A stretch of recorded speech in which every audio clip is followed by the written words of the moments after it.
டிப்ரெஷனுடைய symptoms. Number 1, எதிர்மறை எண்ணங்கள்.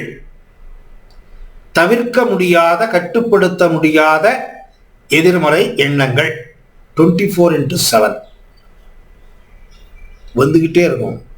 தூங்குறப்ப கூட வரும், தூங்குறதுக்கே விடாது, தூக்கமே வராது, எண்ணங்கள் வந்துகிட்டே இருக்கும். எண்ணங்கள் யாருக்கு வரல? எல்லாருக்குமே வருது. மனுஷனா இருக்கிறவனுக்கு கட்டுப்படுத்த முடியாத எண்ணம் வருது. ஆனால் அதை கட்டுப்படுத்த முடியும் நம்மளால. மன அழுத்தம் வந்தவங்களுக்கு கட்டுப்படுத்த முடியாது. அதுதான் வித்தியாசம். அது எப்படிங்கிறது அப்புறமா சொல்றேன் நான். இந்த மனசு சரியா வேலை பண்ணலாம், உடல் உறுப்பு கெட்டு போடுன்னு சொன்ன உங்களுக்கு நான். ஃபர்ஸ்ட் மனம் அழுத்தம் வந்துச்சுன்னா தூக்கம் வராது, தூக்கத்தில் டிஸ்டர்பன்ஸ் இருக்கும். ஒன்றா தூக்கமே வராது, இல்லை எப்பவுமே தூங்கிட்டு இருப்பாங்க, இல்லை தூங்கிட்டு இருந்த விழிப்பாயிடுச்சுன்னா திருப்பி தூங்க மாட்டான். டிஸ்டர்ப்டு ஸ்லீப், இல்லை ஸ்லீப்லெஸ் நைட்ஸ், இல்லை 24/7 ஸ்லீப்பிங். சோம்பேறித்தனம், சுறுசுறுப்பு இருக்காது. சாதாரணமாக நம்ம மூளை காத்தால எந்திரிச்ச உடனே தன்னுடைய வேலையை தான் சரளமாக பண்ண ஆரம்பிச்சிடும். நம்ம மண்டைக்குள்ள எல்லாமே ப்ரோக்ராம் பண்ணி வச்சிருக்கோம். இன்னைக்கு பண்றது நாளைக்கு, நாளைக்கு பண்றது நாளைக்கு, ஒரு வாரத்துக்கு முன்ன பண்ணது எல்லாமே ப்ரோக்ராமாக இருக்கு தலைக்குள்ள. மன அழுத்தம் வந்தவங்களுக்கு எதையுமே தன்னிச்சையா தான் பண்ண முடியாது. ஞாபக மறதி, எதை எங்க வச்சேன்னே தெரியாது,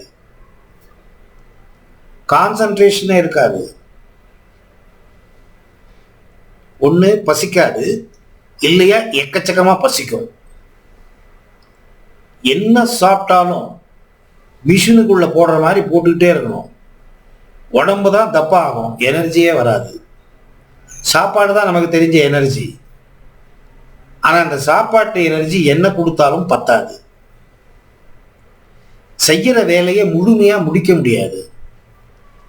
எதிலையுமே நம்பிக்கை இல்லை. பயம், பீதி, ஆதங்கம்.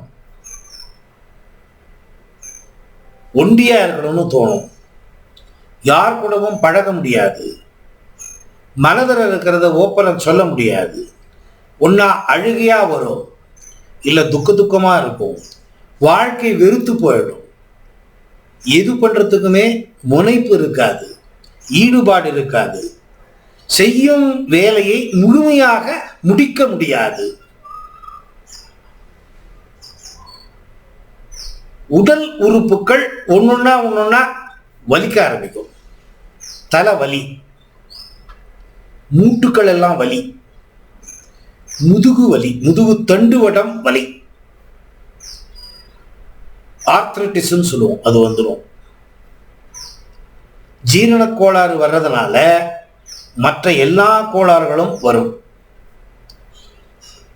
ஸோ இந்த மாதிரி சொல்லிட்டே போகலாம். இதெல்லாம் காமனா நான் சொன்ன இந்த 8-9 டிப்ரெஷனுக்கும் இருக்கு.